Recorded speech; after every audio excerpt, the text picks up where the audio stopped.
Jen, let me ask you. So I understand that Congress has worked so hard. I mean, they came back from they had a 5-week break in August. They came back Monday, all prepared to jump in Monday evening, I should say, not Monday morning, Monday evening to jump into this big debate, which then ended up not happening. And so they left yesterday at 11 o'clock Thursday morning. Poor people. You worked them so hard. I mean, any people over there realize what, lazy bums they look like?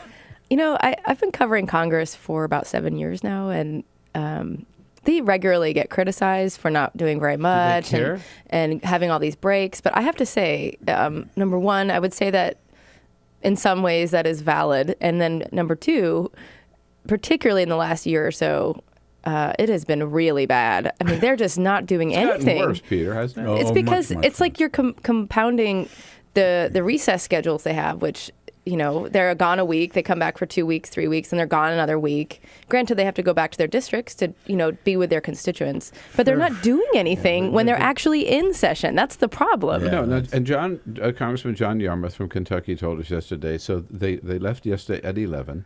They come back not Monday next week, but Tuesday. They're here supposedly until Friday, and then they have the next week off. Mm-hmm. There is some talk that they may stick around, but who knows what Boehner's going to do. But this, starting with Gingrich, the Tuesday to Thursday club has been the real downfall. I mean, I remember when I worked in the Senate, it was Monday to Friday. Let me tell you, most nights we were out of there at 6:30, 7 o'clock. I mean, it wasn't this crazy schedule.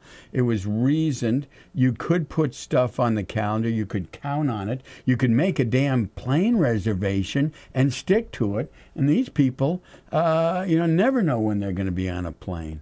And I think one of the things that they've got to do is get back to much more of the Monday to Friday stuff, and then occasionally give folks 3 days, 4-day weekends. But going back to the district every weekend is a disaster Well, to me, it's actually more about what they're doing when they are here. That is true. I mean, you can't overlook that. Okay, there's hearings going on. Right. They're moving some bills in committees. That's there's something happening. But if you look at the House and Senate floor, there's nothing moving. And that's the end of the day. You got to have bills moving, and they're not moving. But, Jen, one of the things about this is these people have to talk to each other in an informal way, not just in those hearings. No one shows up on the floor anymore, heaven forbid. But, you have got to have this sense that we're having these side meetings, we're trying to put this stuff together. You've got coalitions, you've got folks on different parties working together, which used to happen. Doesn't happen anymore.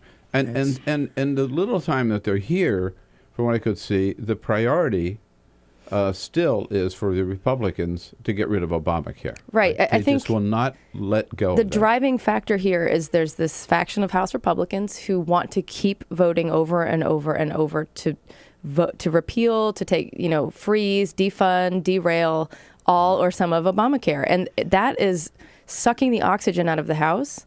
And as half of Congress, it's sucking the oxygen out of the entire building because nothing can move. They will not support the most basic bills that are required of lawmakers, such as keeping the government funded. That's a basic minimum responsibility. Pass a budget, keep the government running. They can't even do that. So there is a real possibility that at least some Republican members of the House would be willing to and really would like to, I think, shut the government down, right? I think to there's make a possibility. And how does that play politically, Peter?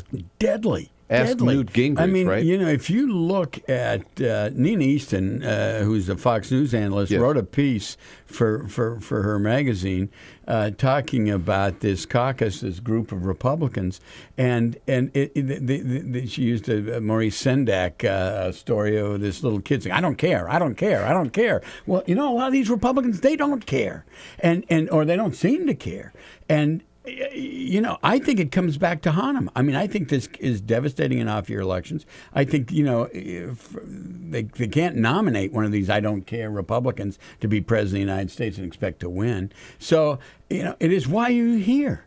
I mean, why are you here if not to try to get something done to actually be responsible as legislators. And that's why they have a 10% disapproval. I think many of them would argue they're here specifically because they don't want government in their lives. So they are actually acting out the very thing that they profess to believe. They're trying to jam up government. But it isn't just government, it's the economy, it's the country, it's our standing in the world. And to me, this is such an example of irresponsibility. Right. I mean, that having been said, we're going to take the weekend off. Okay. All right.